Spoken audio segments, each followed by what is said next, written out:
Eh?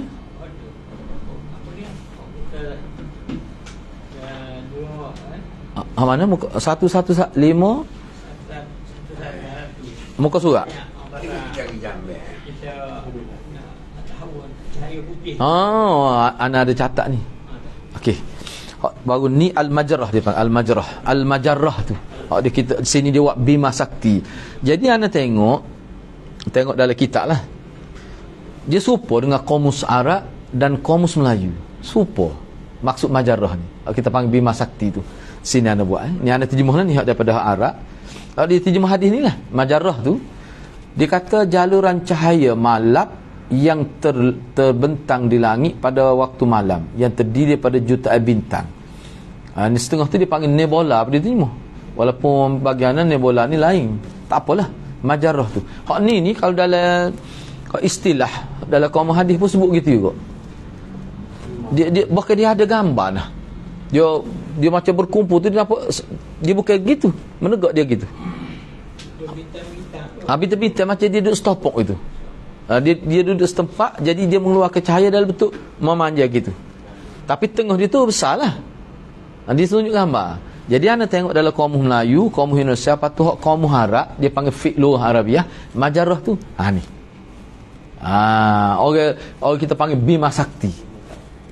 Majarrah. Itulah. Jadi maknanya, cuba tengok semula hadis tu. Hadis 7 nenek. Cuba tengok semula. An Abi Tufail itu. Sa'ala ibnul Qawwa aliyan anil majarrah qala huwa syarajus sama wa minha futihatis sama bima'in munhamid. Daripada Abu Tufail, pernah Ibnu Qawwa tanya pada Sayyidina Ali tentang cahaya putih yang melintas di langit. Ni majarrah ni. Ni majarrah ni.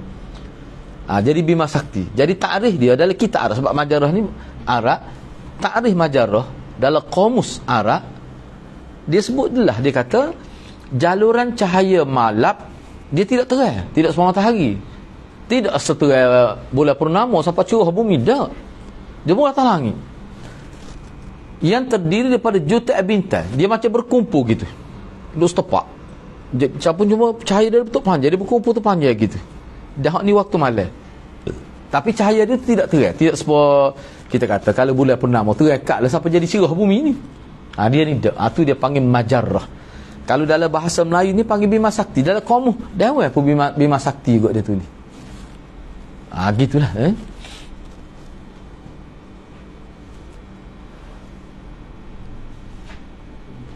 Boleh je ni? Gitu. Ada hak lain lagi hak sebelum ni? Ya, apa ni? Tujuh betul? Sampai dengan pelangi juga sikit lah. Minal gharaq. Sebelum pada tu dia doa pula. Hak mana ni? Dia 7 765. Siapa doa pula kita.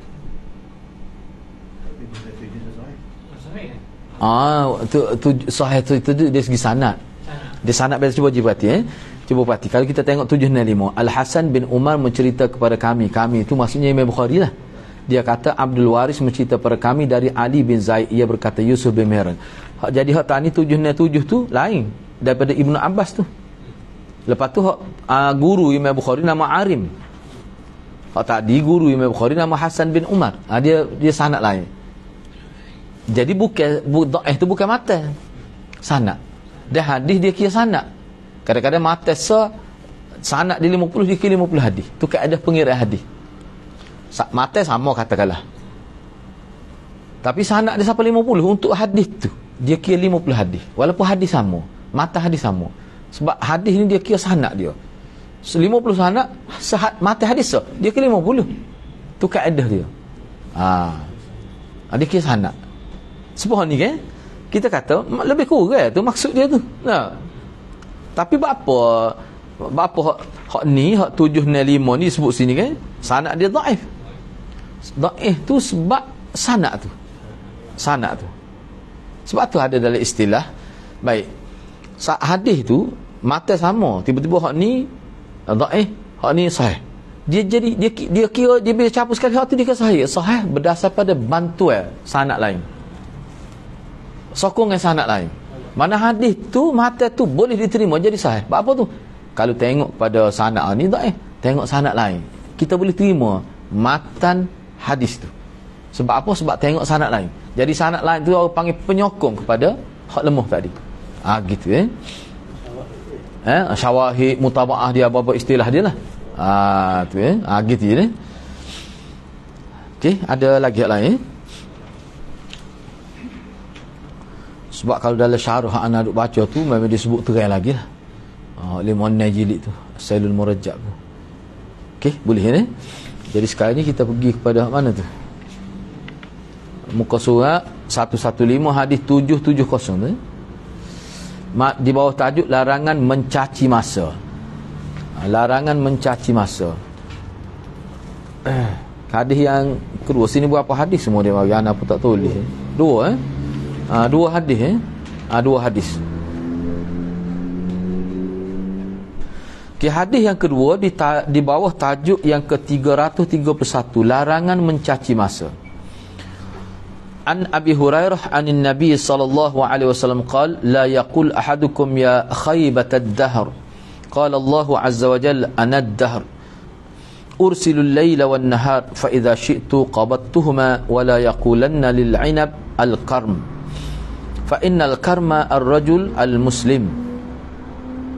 Diriwayatkan daripada Abu Hurairah daripada Nabi sallallahu alaihi wasallam, beliau bersabda, janganlah salah seorang, ataupun kita terjemah begini, janganlah seseorang kamu, janganlah mana-mana kamu berkata, rugi, kerugian masa, ruginya masa.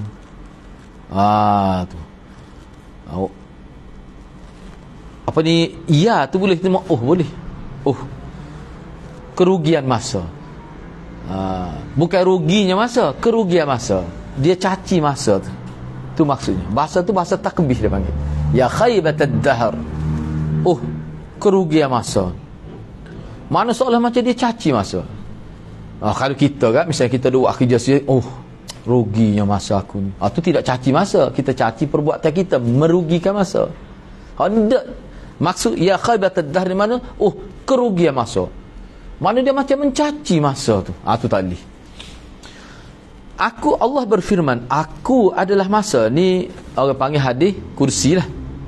Aku adalah masa. Akulah yang mendatangkan siang dan malam secara silih berganti itu. Jika aku kehendaki, aku akan tahan pergerakan masa itu. Dan janganlah sekali-kali kamu mengatakan kepada buah anggur Al-Karam, kerana Al-Karam adalah seorang laki-laki Muslim. Tu apa maksud dia? Hadis ni sahih lah. Baik, cuba kita tengok kandungan hadis. Pertama sekali dalam hadis ni terdapat larangan mencela masa sebagaimana hadis sebelum. Tak boleh cela masa. Misalnya kita, Allah cepatnya, apalah masa ni dah cepatnya. Siapa dah? Isod dah. Kata apalah masa ni. Masalah macam dia rasa kesal dengan masa berjalan cepat. Tak boleh. Tu tak boleh. Allah cepat masa tu, ada nak gapo dah tu. Makan nasi tak dah habis. Misalnya tak boleh gitu. Dah mau makan belum ngori lagi kan. Tak boleh gitu. Tu kena beringat. Maknanya jangan kita menyesali perjalanan masa tu. Seolah kita rasa nak marah pada masa. Tak boleh. Sebab tu Allah kata ana dahru, aku masa. Aku masa tu kena faham lah. Maksud aku yang buat masa tu. Baik. Larangan ni termasuk hadis larangan. Yang kedua, dimakruhkan penamaan anggur dengan al-karam. Kerana salah satu makna al-karam adalah al-karim, yang mulia, yang merupakan sifat bagi seorang mukmin. Hal tersebut dilarang kerana penamaan anggur dengan al-karam mengandung celah terhadap seorang mukmin. Tak boleh. Sebab gini orang Arab lah ada disebut karam ni mana berhumur. Nabi tak bui. Tak bui. Orang Arab sebut karam sebab buah anggur ni sangat bererti dalam kehidupan dia orang Arab ni. Mana ada lain buah anggur? Orang Arab apa ni? Kurma ni. Ni anggur, panggil anggur gitu karam tu. Tak boleh. Sebab apa? Sebab dia makna kebakaran, makna kemuliaan. Hak tu sifat orang beriman. Sebenarnya ni kalau kita tengok dalam syarah, tak boleh ni apa? Sebab Nabi nak mengajar kita nak beri sifat pada sesuatu ni biarlah sesuai. Tu maksud dia. Jadi kalau karim ni, karam tu karim tu lah. Yang mula daripada kalimah tu lah. Hak tu sifat orang beriman tu. Orang kafir tak ada sifat tu. Hak kita duk bui tu tak tepat lah. Mulia ya kape ni. Dah, misal contoh kita kata dah. Kalau dalam bahasa Arab tak molek lah kita guna untuk daripada kalimah karamah tu. Mulia ni kita guna kalimah lain lah. Sebab waktu untuk orang Islam, khusus untuk orang Islam, itu pemahaman ulama dalam konteks hadis ni.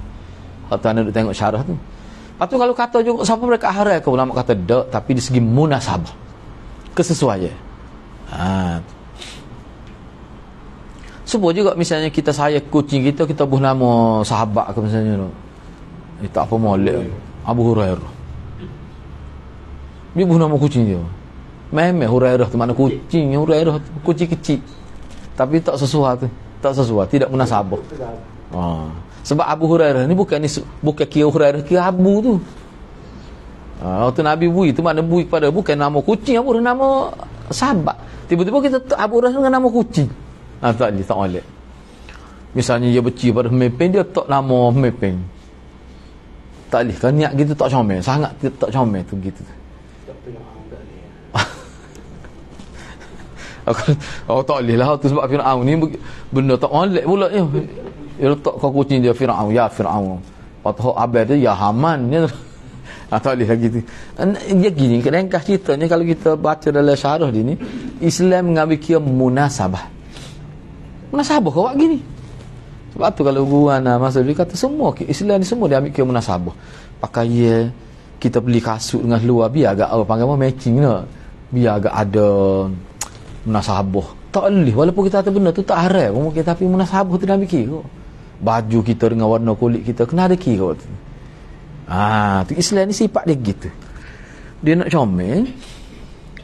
Yang ketiga, Ibnul Qayyim Al-Jauziyah mengatakan dalam Zadul Ma'ad jilid 4 tu muka surat 3 dan 9, hadis ini memiliki dua maksud. Cuba kita tengok ni pandangan Ibnul Qayyim. Pertama, dahulu bangsa Arab menamakan pokok kurma dengan Al-Karam. Ni apa ni? Pokok anggur tu dengan Al-Karam. Anggur inap tu lah kita kata dah.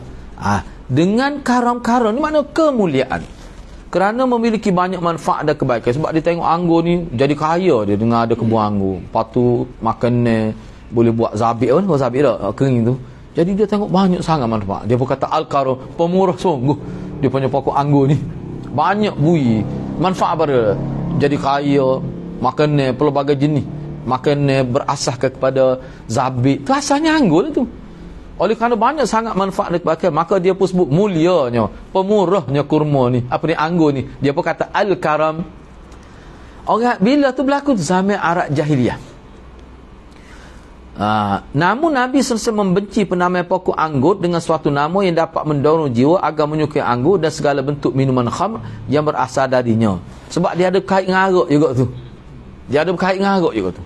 Padahal khamar merupakan salah satu induk kejahatan. Takut jadi memulia kau tu sampai jadi suka ke arak tu. Dia ada kau tu. Ni nak ayatnya jangan mendekati perkara haram. Jadi anggur tu sekadar makan tak usah lebuh nama siapa mulia ketemu. Sebab dia pada dia jadi gini orang panggil kham. Apa dia panggil tu? Asal arak ni daripada peranggur. Kalau kita belajar bahasa Arab dia panggil kham tu adalah daripada inap. Kham tu. Kan kham ni kan arak, asal dia inap, asal dia. Sebab tu setengah-setengah ulama dia kata yang haram ni hanya daripada inap saja. Ada juga pendapat gitu. Kalau perah buah lain tak apa. Tak apa walaupun tak mabuk. Mana kalau tak mabuk tu dia kira kalau mabuk tak boleh lah. Tapi kalau inap tak boleh, tak mabuk pun tak boleh. Misalnya orang tu dia minum tak mabuk, tak boleh juga sebab dia sudah kham tu daripada inap. Ada yang kata tapi setengah ulama dah asalkan ada ilat tu perahara dia pun tak boleh. Nak ayatnya bila sebut kham asal dia dalam bahasa Arab air perahara inap anggur itu. Tu asal dia. Jadi hak ni kalau gitu dalam proses nak supaya menjauhi khamar itu arak tu lah. Oleh kerana beliau sallallahu alaihi wasallam membenci asal khamar anggur inap. Anggur tu mana inap dengan nama yang bagus dan mengandungi pelbagai kebaikan. Jadi kita letak nama takut jadi suka pula kepada khamr tu. Itulah innamal khamru wal maisir. Khamr tu maknanya arak. Kedua, sabda beliau tersebut semakna dengan hadis yang diriwayatkan oleh Imam Bukhari dan Muslim, laisa syadid bis sur'ah Orang yang kuat bukanlah orang yang boleh membanting, menaklukkan orang lain. Juga semakna dengan hadis yang diriwayatkan, laisal miskin bit-tawaf. Orang miskin bukanlah orang yang berkeliling duk mitok-mitok dengan orang tu. Maksudnya, dia nak baru dia ayat. Sesungguhnya kamu menamakan anggur dengan al-karam. Kena ingatlah al-karam makna kemuliaan. Kerana dia memiliki banyak manfaat dan kebaikan kepada kamu. Padahal hati seorang mukmin atau muslim lebih berhak dinamai dengan nama tersebut. Kerana seluruh raga, seluruh jiwa orang mukmin itu baik dan bermanfaat. Jadi sabda Nabi ini merupakan pemberitahuan dan pengenalan kepada segala kandungan hati orang mukmin berupa kebaikan, kedermawanan, ihsan, cahaya, petunjuk, ketakwaan dan pelbagai sifat yang lebih layak menyanan nama karam. Apa duwi pada pokok inak tu nya? Orang Islam lah sesuai dengan karam itu. Tu maksudnya. Tapi ana nampaknya sebenarnya dia nak ayatnya anti kepada khamar itu. Arak tu. Gitu kan. Ke arah tu lah sebenarnya ni lah kita kata kalau kita ambil contoh lain. Kan Nabi tak benar ke guna bekas-bekas tertentu katam lah. Kan Nabi kata jangan guna bekas buat daripada kayu. 4 nama bekas tu ke dia? Katam. Apa dia lagi? Mizaffat itu. Beberapa kan dalam hadis. Sebenarnya bukan Nabi tak guna bekas tu. Cuma Nabi tak sewi perkara guna bekas tu kerana bekas tu dalam konteks orang Arab jahiliah, bekas tu tempat buat anggur. Misalnya satu bekas, misalnya kita kata katam lah kita kata, mana dia buat daripada labu lah, labu tak silap labu tu dia kering, sebab bila masuk air perah anggur dia cepat menjadi arak. Dan waktu biasanya orang Arab dia guna tu nak buat arak, dia buat arak sendiri di rumah. Misalnya labu sebesar dia buat, kalau buat dalam bekas lain lambat proses tu, bekas ni jadi cepat. Jadi bila masuk Islam Nabi tak guna bekas tu, takut teringat.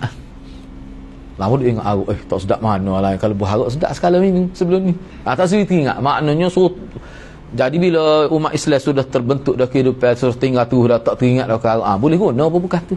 Jadi larangnya tu berkait dengan hak tu. Hak ni begitulah juga. Duk mulia ke sangat anggur tu, siapa lebih-lebih takut jadi teringat pula kepada asal perah dia tu. Moga dulu asalnya hak tu lah buat araknya. Dia dalam bentuk saddu zara'i lah tu lah. Untuk saddu zari'ah. Nak sekat supaya jangan terjebak untuk kali seterusnya dalam kesalahan yang sama tu. Itu maksudnya. Sebab tu kalau kita perhatikan, saddu dzari' ini adalah merupakan satu bentuk keseriusan agama supaya manusia jangan buat benda tak molek yang berkaitan pun tak benar. Suatu ketika dulu Nabi tak benar nak solat di tempat yang dulu pernah dijadikan tempat sembah berhala. Nabi tak benar. Enggak Mekah pusat dia ni. Belum. Tapi tak apalah sebab dia masjid Toka Buel tu orang Islam pun jadi orang Islam habis. Tapi setengah-setengah tempat lain, kalau dulu pernah satu ketika ada tempat sembah berhala situ, Nabi tak benar guna kecuali selepas tu. Belum lama tu baru Nabi benar balik. Semua tu nak mengelak daripada mengulangi kesalahan tu. Salah satunya adalah hijrah makani dia panggil. Hijrah makani lah tu. Faktor tempat tu mempengaruhi juga sebenarnya. Sebab tu kan setengah orang tak, anak duk tengoknya betul semua. Kadang-kadang orang tu duduk kerja di tempat tak jadi, tukar kerja kerja lain. Jadi molek pula dia tukar tempat tu. Ramai jadi gitu. Setengah orang bila suami dia meninggal rumah tu tak duduk, dia pun pindah mana. Okey, mana tempat tu? Itu hijrah makan itu, pindah tempat tu dia ada maksud molek juga kadang-kadang untuk setengah orang. Duk mai teringat semua nyanyi juga tak. Pindah tempat lain, rumah tu disewa. Boleh pergi tengok duit sewa tu bayar sewa rumah lain pula. Gitu. Memang ada. Di segi psikologi lah tu. Di sini pun di segi psikologi. Gitulah. Baik, seterusnya bab yang ke-332, janganlah seorang menatap tajam ketika saudaranya pergi. Oh, siapa pergi tu buat tajuk. Duk kelih, saya dia nak pergi tu. Buat apa tu? Tak apa faham mana kita ni. Cuba kita tengoklah sini. Sehadis ni. Hadis 771, An Mujahid qala yukrahu an yuhidda ar-rajul ila akhihi an-nazar aw yutbi'hu basaruhu idza walla aw yas'aluhu min aina ji'ta wa aina tadhhab. Daripada Mujahid dia kata, tidak disukai seseorang menatap tajam terhadap saudaranya atau pandangan matanya mengikuti ketika saudara dia berlalu pergi, atau dia tanya saudara dia mari daripada mana, lepas tu nak pergi mana, macam duk siasat pula. Apa ni? Asar ini menganjurkan agar menjaga diri daripada pelbagai gerak-geri yang tidak disukai ketika berada di samping saudaranya ataupun orang lain, serta duk tanya-tanya tentang sesuatu yang tidak bermakna. Kena beringatlah. Kadang-kadang bila mari jumpa, anak apa orang mu? Buat kawan tu tak ada anak. Anak kena dah sekali. Sebab tu kalau dia benar-benar pergi molek tak tanyalah. Setengah-setengah perkara. Kadang-kadang orang tak suka kerja ke dia. Dia mau kerja depan ramai-ramai. Dia nak ayak pun subhanallah. Kalau dia kerja rendah kan tak? Jadi ada itu maksud dia, ada ni. Anak kena dah sekali tu. Minta maaf lah, anak pun tak tahu kita pun lepas tu mari mikir, anak mari mikir lepas tu. Kita tak tahu dia cerah. Moga hak puai pun guru kita juga. Hak jatuh pun guru kita juga. Bagaimana tu laki mu? Dia pun senyap lalu. Merah muka. Dia kata, mu tak tahu lagi ke? Kita, sodoh. Dia nampak lain. Rupanya dia balas rota. Cerah. Kali kedua. Kali tiga. Sana tak tahu sabuk tu. Dia cerah kali pertama, kali kedua, ketiga. Dia pun cerita, kata kita cerita lah kata. Dia pun nak cerita lah. Bapak cakap, tak ayah kita tak singgah. Tak sedap. Lepas tu main mikir lah. No. Jadi dia punya semua salah agak betul ada orang lain katanya. Kita tu biasa mengagu mana? Mau kemari ni. Tak tahu dia cerah. Benda-benda gini kadang kita nak gimana? Nampak macam tu siasat orang pula tu. Maknanya benda ni kena fikir molek bila kita nak bercakap. Misalnya kita kata anak apa orang, rupanya dia mandu. Malu dan oyak. Benda-benda gitu maksud sini. Sebab juga tu tengok gitu jadi akhir timbul benda tak molek. Walaupun bukan secara mutlak begitu. Kadang-kadang tidak mutlak kita tanya sahabat kita tu biasa ta'aruf kan, jumpa mana muka jumpa. Tapi kadang-kadang keadaan tertentu tak sesuai. Kena tengok, kena pilih molek nak tanya tu. Ni orang panggil adab yang adab ni dia bukan mutlak. Jadi kita kena pandai-pandai lah. Dia lebih ke arah tu sebenarnya. Dah payah kan lah. Biarlah nak sebut spot darah anak sendiri misalnya. Mati dah dia dalam COVID ni. Dia ni kalau orang kecek mak anak ke dia akan lari selalu. Jerit dia. Pernah jerit. Akhir sekali pegang anak darah. Dia ni kalau orang tanya dia, anak apa orang ni dia mau? Dia berubah dalam muka dia. Dia bukan marah orang tu, dia sedih. Sebab tu kalau orang tahu, dia ni orang tak akan tanya. Tak kecek anak. Setengah orang tak apa. Setengah orang tak itu. Maksud Nabi jadi kita nak tahu tak apa ke, boleh ke tak boleh tu, tengok keadaan. Misalnya anda tahu dalam pembacaan lah, ada sesengah bangsa ni kalau dia jumpa kita tanya nak gimana pula lepas ni, hak tu pun salah bagi sesengah bangsa. Dia sensitif.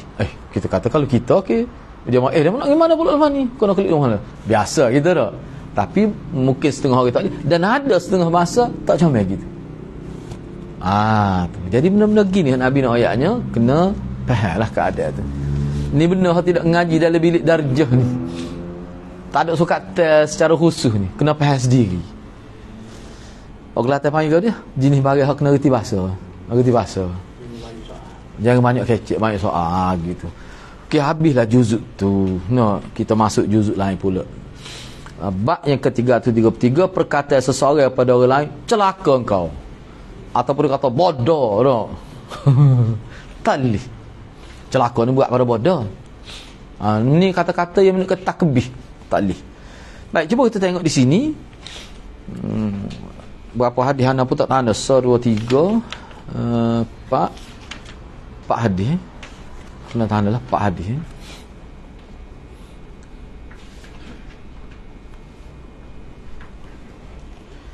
Ni antara sukatan ni, sukatan pelajaran untuk umat Islam dalam kehidupan. Dia kemukakan di sini 4 tak? 4 hadis. Okey. 4 hadis. Okey, hadis yang pertama, hadis yang ke-772. An Anasin anna an-nabiy sallallahu alaihi wasallam ra'a rajulan yasuqu badanah faqala irkabha faqala innaha badanah qala irkabha qala innaha badanah qala irkabha qala fa innaha badanah qala irkabha wailak. Hadis ini diriwayatkan daripada Anas Imam Bukhari dengan sanad telah meriwayatkan hadis daripada Anas bahawa Nabi SAW pernah melihat seseorang menghalau unta betina. Badanah tu unta betina. Bau tu dia ada buat tu. Ini termasuk dalam kalimah, dia panggil kalimah apa ni? Mushtarak lah. Kalimah bau tu. Kita baca dulu ni. Jadi Nabi pernah melihat seseorang menghalau unta betina. Maka Nabi kata kepada dia, naiklah atas unta tu, tunggangilah unta tu. Orang tu kata, oh dia ni unta tina ni.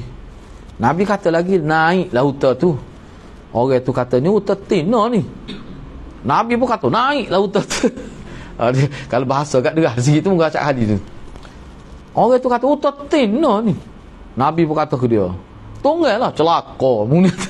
Berat ke bunyi lagu tu. Ada terjemah dia ni kena buat bulat celaka ni. Betul, celaka wail mana celaka, tapi sini apa berapa kali aku ayat ni. Tu mana wail dia macam jekah gitu ya. Dia ada kadang-kadang terjemah gitu. Sebab ni tak sesuai terjemah celaka ni. Dalam bahasa kita celaka ni berat dalam bahasa kita. Anak sebuat pada Natan lagi tu. Kalau buat payah bahasa uta tu uta puta juga ni. Kata parut lagi tu. Dia tak boleh. Dia wail ni, dia bukan makna supoh sama dak. Wailul likulli tu makna tu memang celaka lah. Ataupun setengah ulama kata makna di neraka wail ada juga. Tapi sini lebih pada apa ni? Berapa kali ayat ni? Tu lebih sesuai lagi. Kukuk mana pun kena ingat dalam bahasa Arab, bukan bahasa Melayu. Kalimah wail ini kalau kita terjemuh dalam bahasa kita begitu, tapi dalam bahasa Arab wail ini kata-kata takbih dia panggil. Kalimat tu takbih. Kata-kata yang menunjukkan cercaan. Tak erti tu. Apa benar ni? Tu wail. Boleh kata kita terjemuh celaka? Boleh. Boleh juga. Tengok keadaan. Tapi ni sebuah pada Nabi dan bahasa tak sesuai. Dalam konteks kita lah. Baik, cuba kita tengok. Cuba tengok. Wailak. Ka tu ka lah awak, kamu, engkau. Wailak. Cuba tengok dia huruf bawah tu kan. Kita kena faham. Ungkapan, jadi hak ni tak boleh islah lah. So misalnya contoh kan, mana pun ada sahabat pun juga sung-sung ustaznya kecak kasar kan. Kata bodoh. Mudah-mudah kata tak. Tu tak boleh tu. Memang tak comel tu tak suruh kiyah lah. Tak kena. Nabi tak kecak gitu. Wailak, ungkapan yang ditujukan kepada seseorang yang terjerumus ke dalam kebinasan dan ia memang berhak mendapatnya. Sebab Nabi suruh naik ni, bukan kita. Lawan Nabi ni sepelawan Allah. Boleh jadi orang ni tidak niat nak lawan Nabi. Engkau utatina, dia kata nak naik utatina, Nabi kata naik lah. Nabi suruh kalau sahabat-sahabat besar naik tu. Makna dia canggah Nabi tu. Walaupun bukan hal agama khusus, tapi tak boleh. Dalam hadis di atas, ungkapan tersebut diucapkan oleh Nabi SAW. Kerana orang yang beliau ajak bicara terlalu lambat dalam merespon perintah beliau. Sampai 2 kali tak naik-naik lagi, aku suruh naik. Atas bisa jadi ungkapan tersebut tidak sengaja beliau ucapkan. Boleh jadi kawan ni, dia bukan niat nak canggah Nabi. Utatina dia kata nak naik. Kali dia tak biasa naik utatina biasanya lemah lah sikit. Itu saja mas. Tapi kira-kiranya dia ni telah lawan Nabi. Hadis ini merupakan dalil dibolehkan menunggang haiwan sembelihan, baik sembelihan tersebut hukumnya wajib atau sunat. Mana haiwan ni badanah dalam konteks hadis ni, kenapa lah? Mana binatang ni binatang yang akan disembelih untuk korban. Untuk korban. Boleh tu naik. Boleh naik. Buat tunggangnya tak apa. Kita kata ambil manfaat dengan walaupun binatang tu akan dijadikan sebagai hadiah tu. Boleh. Sebab tu Nabi suruh naik. Tiba-tiba kau ini sebuah salah. Apa 4 kali nak? 4 kali. Kali ke-4. 3 kali. Waktu Nabi kata wailat. Hadis ini menunjukkan anjuran agama mengulangi fatwa, bersegera menunaikan perintah serta ancaman dan celaan terhadap orang yang tidak segera menunaikannya. Jadi bila Nabi kata suruh naik, maknanya boleh lah naik binatang nak korban tu. Apa tak boleh? Tak sepakat lagi Nabi. Tu Nabi kata wailat celaka tu maknanya aku ni suruh ni. Bukan orang biasa. Maknanya ni dia ada unsur macam lawan Nabi secara zahir. Tak molek. Jadi kalau kita kata gitu, wailat tu sesuai tu keadaan tu. Tetapi apa Imam Bukhari mari perkataan seorang kepada orang lain, celaka engkau. Ni dalam keadaan-keadaan tertentu, biar agak menasabah kita nak guna tu. Boleh kalau kita wasah ni bahasa apa panggil bahasa biasa. Tak boleh. Tamu-tamu nak kata kan anak celaka budak ni. Budak mana tu? Anak emung lah tu. No. Celaka budak ni, so popok dia celaka. Kalau kata gitu marah, katakan anak dia tak apa. Dia katakan anak dia. Dibolehkan berjalan bersama seorang tokoh dalam safar dan orang yang lebih tua adalah tidak segan memberi pengarahan kepada orang yang lebih muda untuk melakukan sesuatu jika hal itu bermanfaat. Mana hadis ni sebab hadis ni makna dia berkait dengan dalam musafir. Rasulullah kata pada naik lah apa duduk erek gitu, saqaya suku ni gini. Erek, dia lebih pada erek, saqaya suku. Tu. Gitu ya. Jadi maknanya nak kata wailat wai ni celaka, kata-kata ni biarlah dalam keadaan yang munasabah. Ni lawan Nabi ni. Lepas tu kita mudah-mudah nak kata tak boleh, memang tak boleh. Tak boleh, kena berhati-hati. Baik, hadis yang kedua di bawah bab ini. Hadis yang kedua, hadis 773. Kata apa ni? Alqamah tu, iaitu Abdullah bin Muhammad, dia kata haddatsanil Miswar ibnu Rifa'ah al-Qurazi qala sami'tu bin Abbas wa rajulun yas'aluhu faqala inni akaltu khubzan wa lahma fahal atawadda qala wayhak atatawadda min at-tayyibat. Al-Miswar bin Rifa'ah al-Qurazi menceritakan kepadaku, kata Abu Alqamah, aku pernah, ni kata siapa dia, kata Miswar, aku pernah mendengar jawapan Ibnu Abbas ketika ada orang tanya dia, aku makan roti, makan daging, jadi kena ambil wuduk semula ke? Seolah-olah macam batal wuduk makan roti dengan daging. Jadi jawab Ibnu Abbas, wayhak, tengok dia terima celaka. Sebenarnya tak tepat. Wayhak ni kita, apa?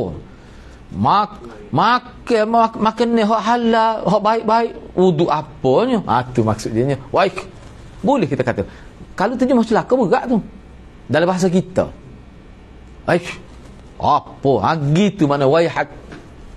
Boleh kita kata gitu. Misalnya anak kita, apa ni? Tak, jangan buat gitu. Tak apa tu kecek sekarang tu. Tu maksud dia nya. Jangan dipahal kalau pahal ni kan. Rupanya 40 minit kuliah 40 kali tu bik celaka. 60 bodoh. Tak boleh gitu. Tak boleh istilah lagi tu, salah tak kena tu. Cuba tengok ni. Wayhak ni, kata-kata ini diucapkan kepada orang yang perbuatannya diingkari dengan cara lemah lembut. Lemah lembut warna wayhak. Dia tunjuk selaka tu.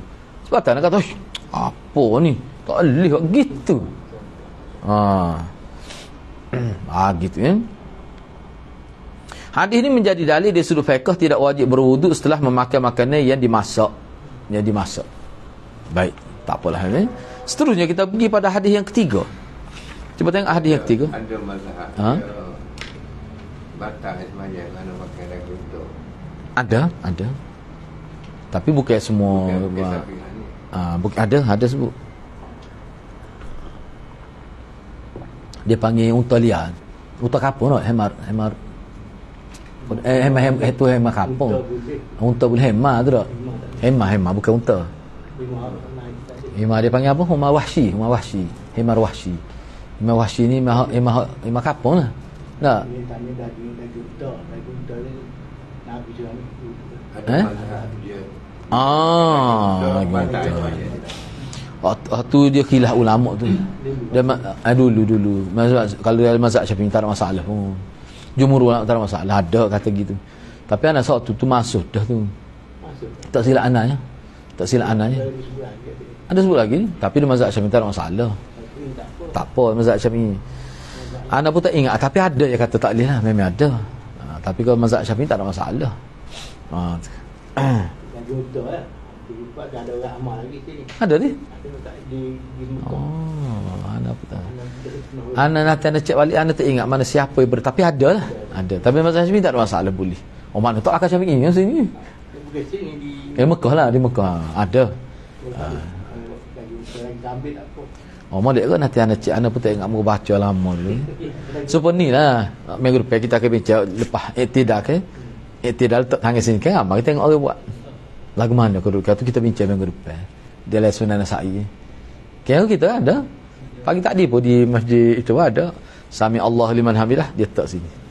Baru dia sujud. Baru dia sujud. Dia panggil iktidal dengan bersedekap. Dia tak dulu dah. Ada. Beberapa orang jugalah nak tengok. Dia kalau ustaz tu hati nak tanda Wahabi. Tidak Wahabi dia. Wahabi. Berat orang kita ni. Tak apa kita bincang nanti Sunan Nasa'i. Anak-anak tulis tu. Tukar. Ini Wahabi. Benar-benar ada belakang ni.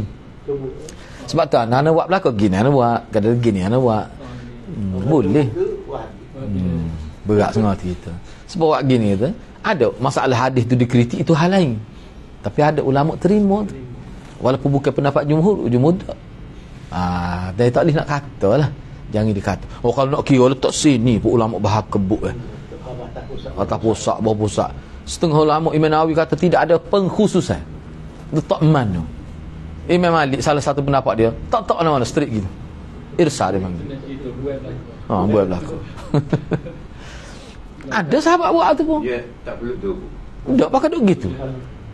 Tu antara pendapat kuat dalam mazhab Malik tu.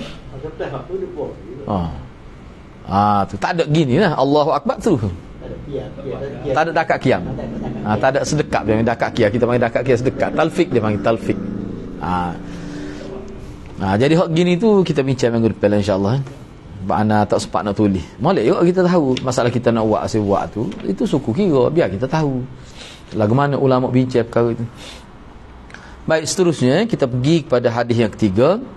Hadis 774 an Jabirin qala kana Rasulullah sallallahu alaihi wasallam yaum Hunain bil Ji'ranah wat tibru fi hijr Bilal wa huwa yaqsimu faja'ahu rajulun faqala i'dil fa innaka la ta'dil faqala wailak faman ya'dilu idza lam a'dil qala Umar da'ni ya Rasulullah adribu unqa hadha almunafiq qala inna hadha ma ashabi lahu aw fi ashabi lahu yaqra'una alquran la yujawizu taraqihim yamrukuna min ad-din kama yamruku as-sahmu min ar-ramiyah thumma qala Sufyan qala Abu Zubair sami'tuhu min Jabir qultu li Sufyan rawahu Qurrah an Amrin an Jabirin qala la ahfazuhu an Amrin wa innama haddathnahu Abu Zubair an Jabir.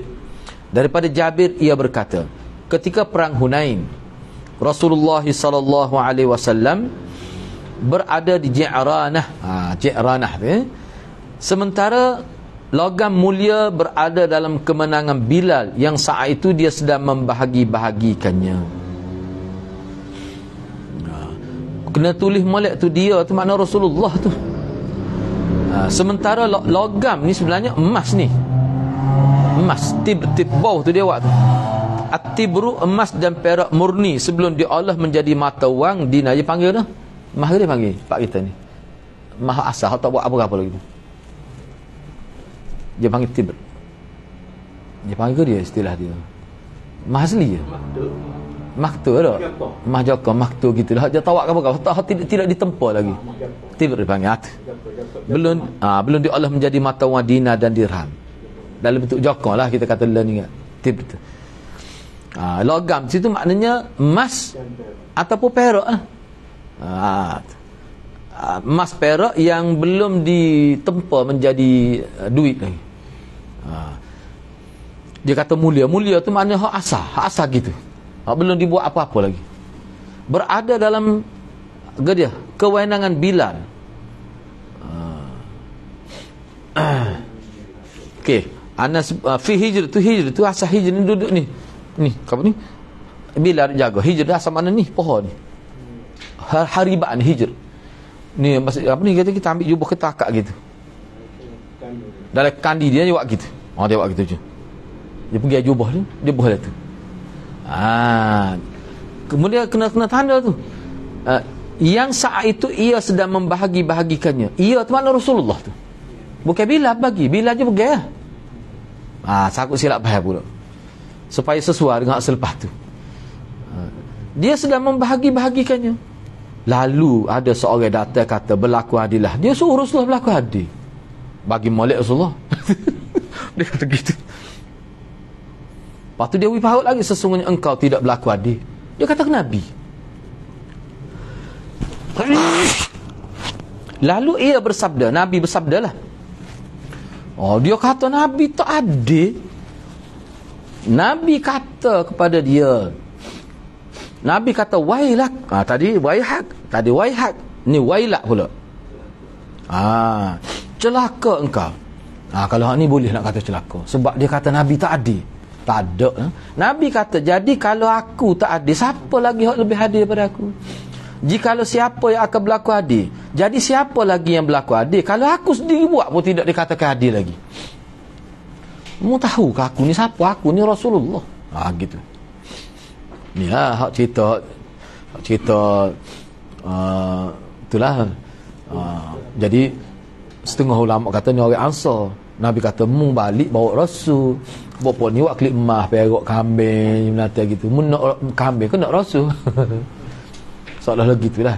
Padahal boleh juga sikit buat dia nya. Tak apa, ni dia ada cerita panjang, banyak pengajaran daripada hadis asal.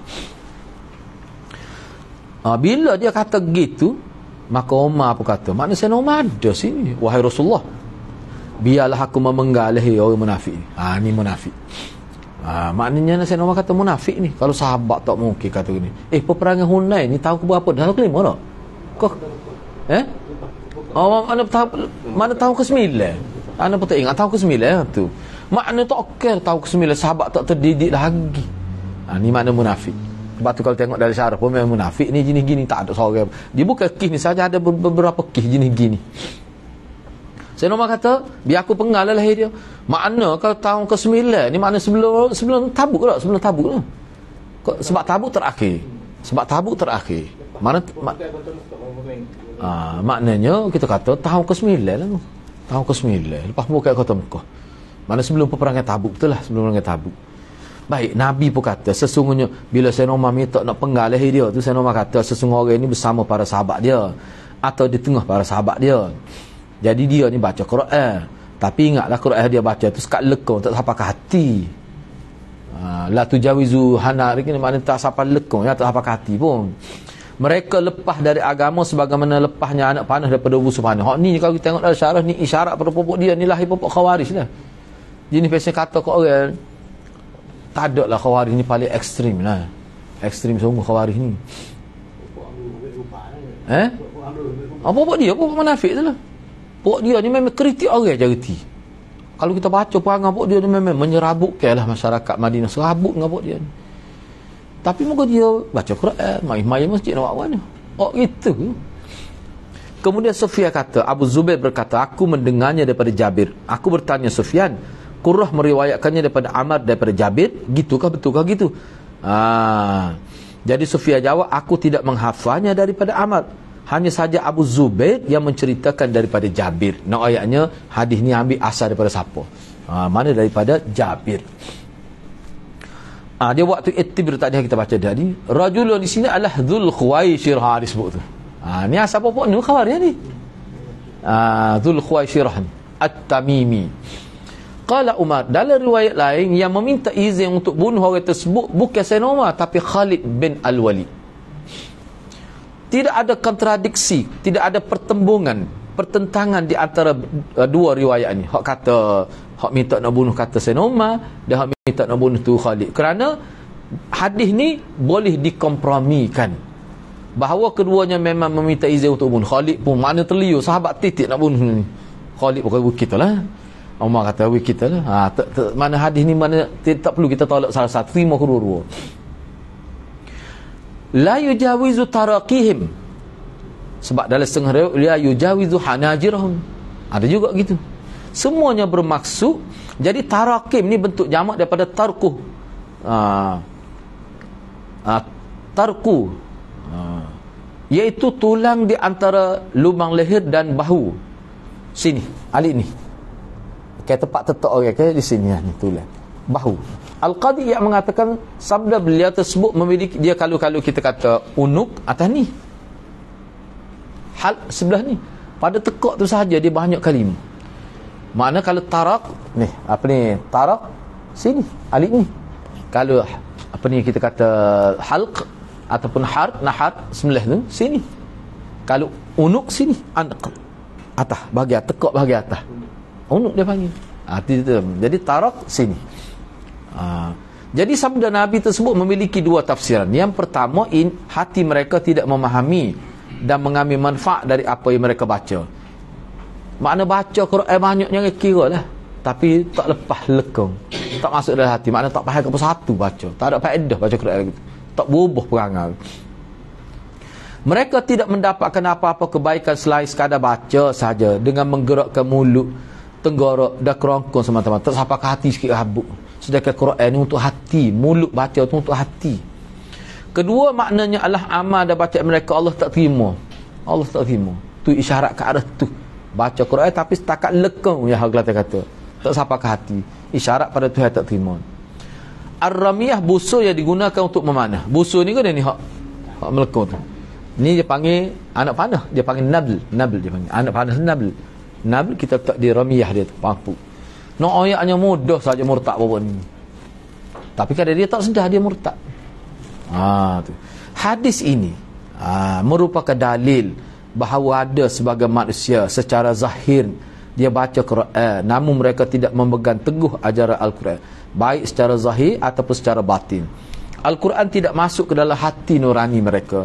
Keadaan ini seperti keadaan golongan Khawarij, hadis bu, yang mengalami fitnah sehingga mereka jadi tuli, buta mata hati sehingga tak nampak kebenaran. Dia saja betul, orang lain salah belaka. Ni perangai apa-apa Khawarij. Sebab tu Sayyidina Ali kata berkenaan apa dia, manis tabadda faqahalaka. Orang yang dia anggap fikiran dia saja betul, dia tu musnah dah tu dia tu. Pok dia ni siapa Sayyidina Ali pun kafir dia kata. Paruk apa Sayyidina Ali kafir, sahabat kepak tu. Sebab tu dia kata manis tabadda faqahalaka. Orang yang anggap dia saja betul, orang lain salah, musnah dah dia tu. Rosak dah dia tu. Sebab tu kita tak boleh itulah. Asal lagi tu kita bincang minggu depan lah, insya-Allah. Kita berhenti setakat tu dulu. Kita ada apa-apa persoalan ke? Okey, silakan. Apa ni hadis air kecil pada upak tu sahih? Sahih hadis tu.